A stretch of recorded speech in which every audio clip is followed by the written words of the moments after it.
Okay, so here's a video a little bit to help you with what I'm looking to do.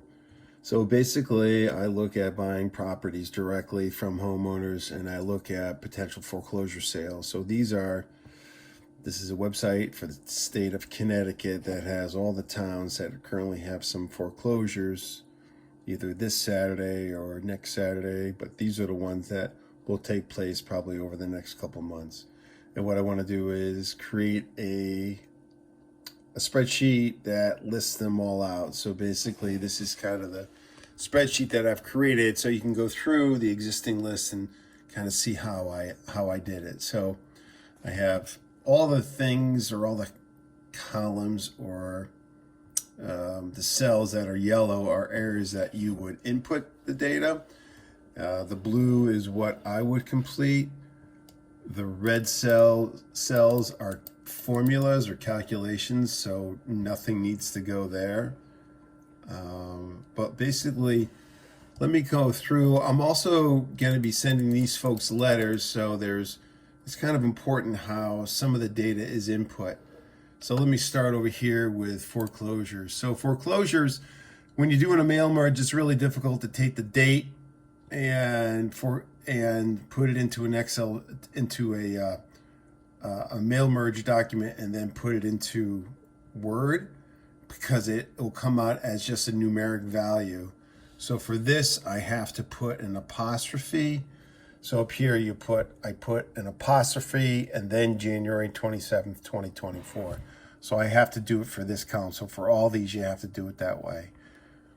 For here, nothing special. Here, nothing special. Here, nothing special. For the zip code, because it begins with a 0, you have to put an apostrophe as well. So you would put an apostrophe 06053, because if you don't do that, if you put 06053 as a numeric value, when you input it into the spreadsheet, it'll just disregard the 0 and it'll put 6053. So you have to put it that way. And then these are the defendants, the people who are being sued.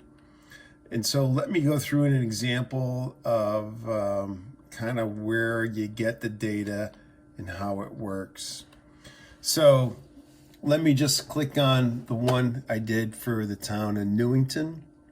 So if you click on Newington here, this one, 846 Main Street. So you click on here. You can see it's not canceled. If it was canceled, it would say up here, it would be sale is canceled. So you take the address, which is here, and you put that in here.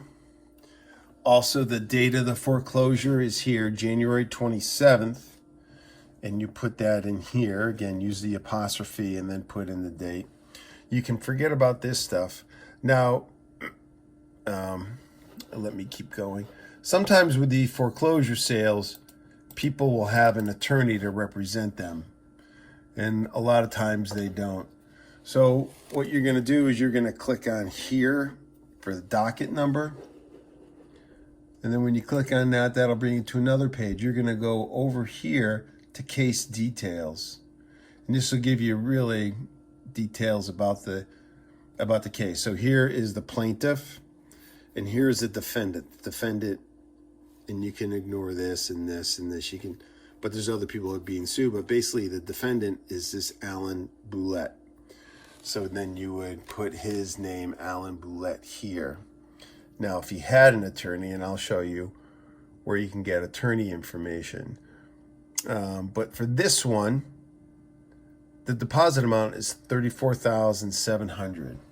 And whoops, let me show you where you get that information. So if you go back here and you go back to full notice, you'll notice that I input it wrong. It's not for 34,000. It should be here, the amount of 23,000. So let me just change that amount. So it's 23,000. And then is the property listed, yes or no? I'll show you where to get that next. So we're going to go to another website, and I'll show you what that is in a moment, or what website that is, and how to log into that. But so if I put in 846 and it's Main Street, oh, hold on a second, 846. So Main Street here in Newington, you will see this is the value that I'm looking for.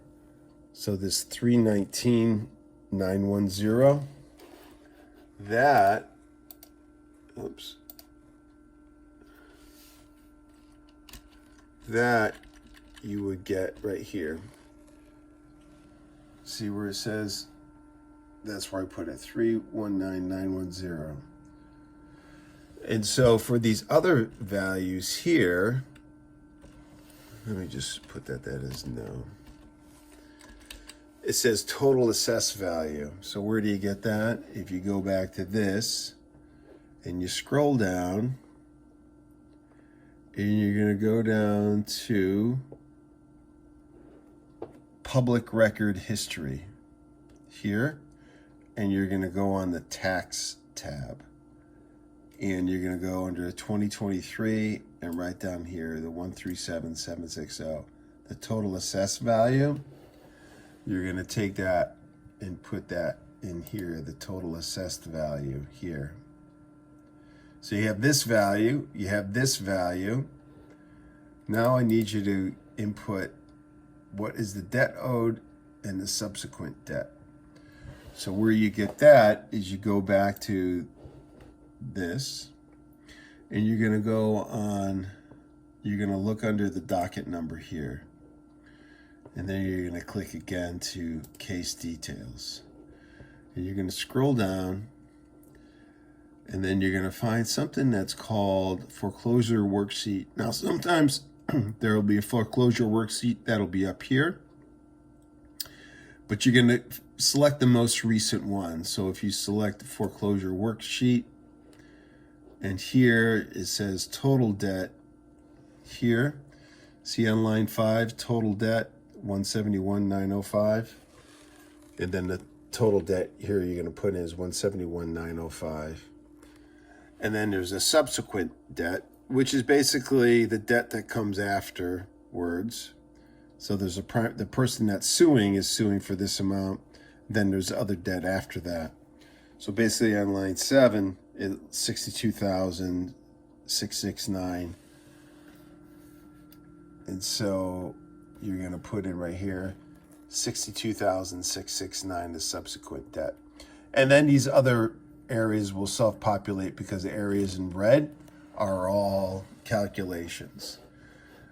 And again, the areas in blue you don't need to worry about because I will fill that information out.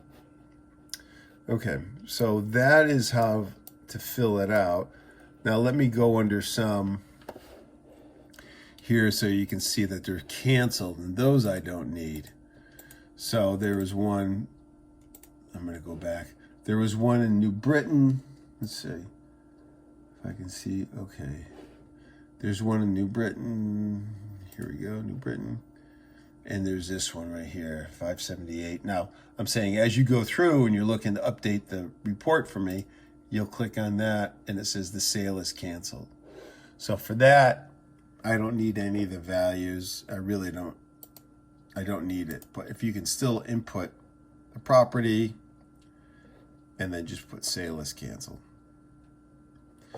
Now, there's also going to be some where you have two defendants. So let's go, for example, this one. This is a condo that's for sale. And when you pull up the docket, there are two individuals here that are named, Angelita Vincent and Marguerite Damus. I would like to have them both listed. So for here, I put them in here. So they're both listed, so I'll get their mailing address and I'll get their phone number. And then if you can copy the data in the rest of the form, so it'll be the same. But that's basically the information that I need you to help me with. And certainly if you have any questions, I'd be happy to answer them for you. But this is something that I need for these towns that I've selected. I've got, you can see all these towns that I have here. And not every week will there be a foreclosure happening, but these are the towns that I want to focus on. The other, those are the towns that I want to focus on. So hopefully this will keep you busy and you can get this report to me. I would like it sometime on Sunday or very early on Monday morning. But Sunday is preferred. Okay, thank you.